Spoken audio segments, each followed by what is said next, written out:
Daily Horoscope, June 2, 2025, para kay Aries. Aries, sabi dito, buo naman daw ang iyong mundo. Sabi dito sa cards, mag-ingat lang daw sa mga bibitawang salita, lalo na sa mga taong malalapit sa iyo. Nakikita ko dito na maaaring magkaroon ng konting sigalot or disconnections, no? Sabi din dito sa cards, yung paglabas daw ng pera, ingatan daw. Sabi dito may mga unexpected na pagkakagastusan or may kagipitan pagdating sa pera. So, ibig sabihin nito, yung mga pera na nakuha natin ng mga nakaraan, ay may mga bagay na pinaglalaanan na. Kaya kailangan nating magtipid ng konti, no? Sabi dito, be mindful sa paggastos. Maaari kasing magkaroon ng shortage sa mga susunod na araw. Aquarius. Para kay Aquarius,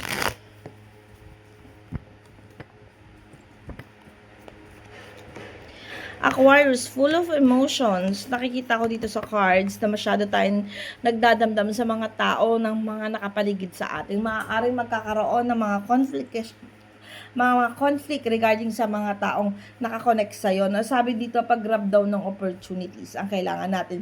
Kung kinakailangan na lumayo tayo or gumawa ng pamamaraan para doon sa mga problema kinakaharap natin, gawin daw natin. Huwag kang mag-alala, Aquarius, masusolusyonan daw yung mga problema natin. No? Isang tabi lang muna natin yung ating emosyon sa araw na ito. At huwag masyadong magdidesisyon, lalo na kung tayo ay may hinaramdam. Punta tayo kay Sagittarius.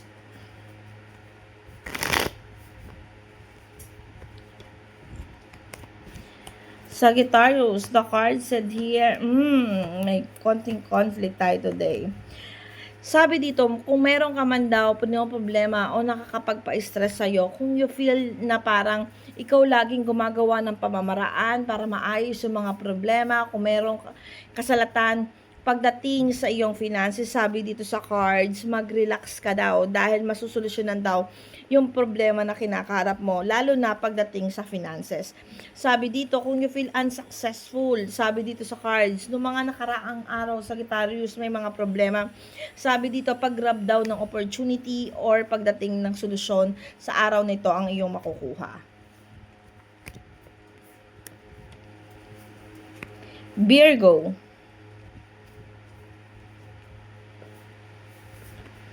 Para kay Virgo,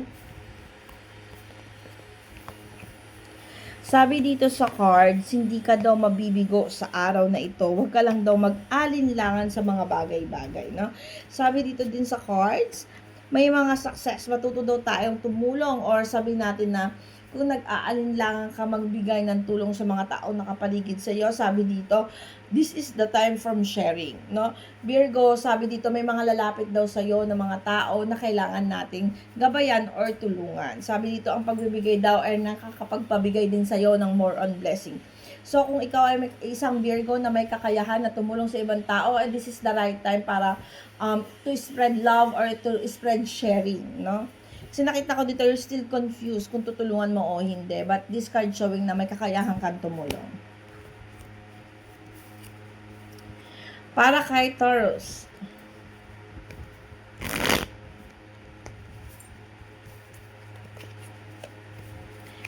This card showing na mabubuo o maaayos naman yung mga disconnections, no? Sabi dito sa cards, mabubuo or magkakaroon ng resolutions yung mga bagay-bagay na nakakapag-conflict sa'yo regarding sa mga loved ones mo, no? Especially yung someone mo, no?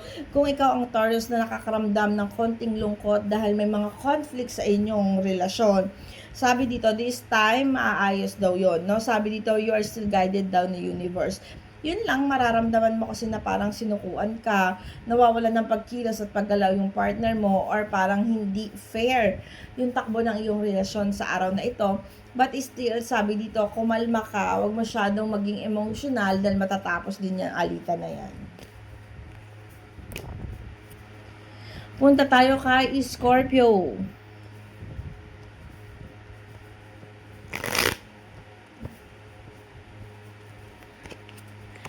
Scorpio, Sabi dito, you feel unsuccessful. May mga bagay kasi na kailangan mong malaman or gawin.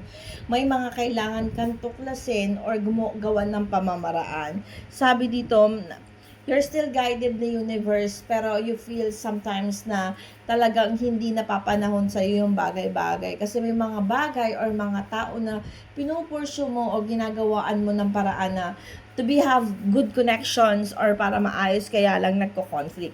Sabi dito, no, may mga bagay kasing kailangan unawain at intindihin bago ka magdesisyon ng isang bagay. And sabi dito, kung maaari, pag male person or may mga basta may energies, sabi dito magkaroon ng boundaries kahit kaunti. Kasi nakikita ko dito sa cards na magkakaroon ng conflict at ito yung magiging emotional ka. Punta tayo kay Libra.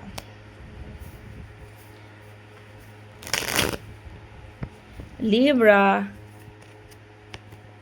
Okay, pagkilos at paggalaw ngayon, sabi dito sa cards, if you feel na you are loaded, hindi ka na masaya, unhappy ka sa mga bagay na pinagtutuunan mo, like siguro sa trabaho o sa person, sabi dito, darating din na mapapahalagahan yan na kasi lumabas ang justice sa iyong card. So, ibig sabihin, yung mga sacrifices na ginagawa mo, wag mong panghinayangan, makikita rin nila yung halaga o yung value mo.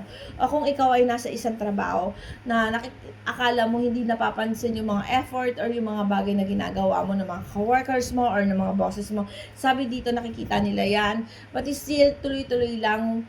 Nakikita ko dito kasi na huwag ka daw mapagod, no? Kumbaga, just continue kung may mga bagay kang dapat gustong sukuan or may mga bagay kang nagpapabigat sa'yo ngayon. Sabi dito, darating din yung time na ma-appreciate at nakikita nila yon yung mga effort na ginagawa mo. Punta tayo kay Leo.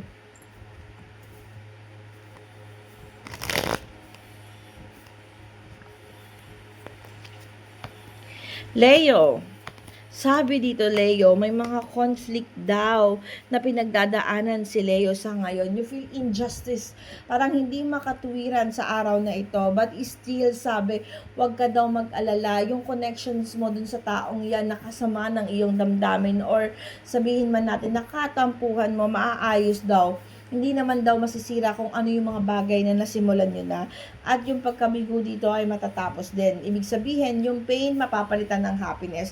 Kaya kung ikaw ang Leo na namomblema ngayon sa conflict with your someone or sa iyong mga loved ones, especially kapag partner mo, no, sabi dito, maaayos at mariresolve yung problema.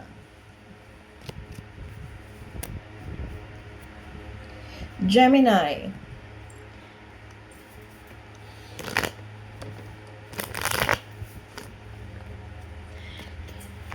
Gemini, strength or katatagan, the world ito. Okay? Gemini, this card showing meron ka daw katatagan at may kayang gawin sa araw na ito. Yung the world kasi buo pa. May mga offering or mga effort na kaya mong ibigay na hindi ka nahihirapan. Sabi dito sa cards, no? But you're still confusing. Hindi mo alam kung ano yung bagay na uunahin mo. Sa dami ng gusto mong gawin, Gemini, sa dami ng gusto mong unahin at mga iniisip dyan sa utak mo, nawawalan ka ng pamamaraan. Pero still, nakikita ko dito sa cards, you're still okay pa naman. At this card showing kasi na may mga paparating na blessing. At nakikita ko dito, cards na to, nagbubunga naman daw ng maganda para sa'yo. So, ibig sabihin, even you are confusing, Gemini, at nawawalan ng pagkilos at paggalaw, you are still blessed, no? You need to focus kung ano muna yung mga bagay na kailangan mong unahin. One step lang muna, one step by one time. Huwag mong masyadong damihan yung mga gusto mong gawin. Kasi dahil sa dami ng gusto mong gawin, hindi mo nabibigay yung the best mo. Or sabihin na natin, hindi na focus kung ano yung dapat pag-focusan. No? Sabi dito, magkaroon muna ng line alignment dun sa mga bagay na dapat mong gawin. Pisces.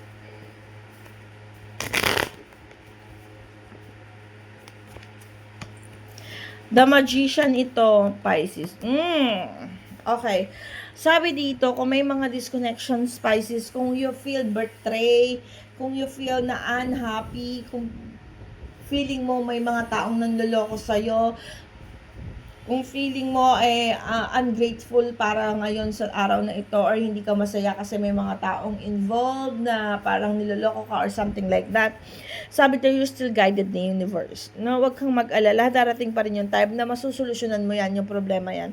Malalaman mo daw kung ano yung mga dapat mong malaman at makikita mo kung ano yung mga way na dapat mong gawin sa araw na ito, no? Sabi dito, you're still guided ni universe kahit may mga unknown or naguguluhan ka or confused ka sa mga bagay-bagay. Sabi to, wag kang mag-alala, yung problema na yan, the magician kasi ang nag-head sa'yo, masusolusyonan at maipapakita kung ano yung mga dapat mong gawin.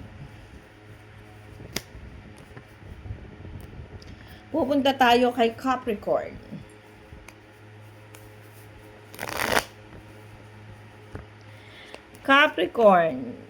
Capricorn, sabi dito, nakukulangan sa pagkilos at paggawa, walang pagbabago, walang new beginning, but still, you are still okay, no?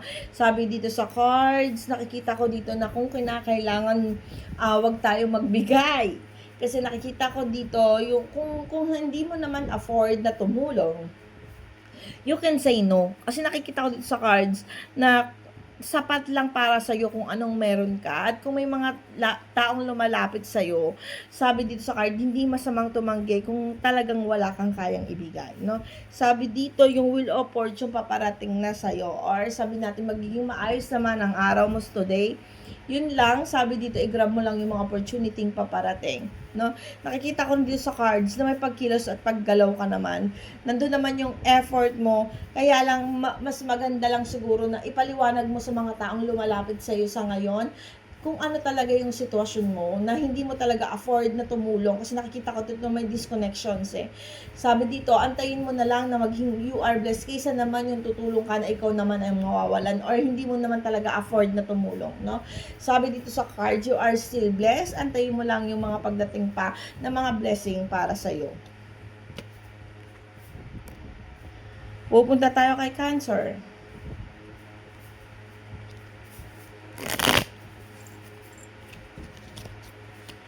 Cancer, sabi dito, tamang pagbabalanse daw, Cancer, no?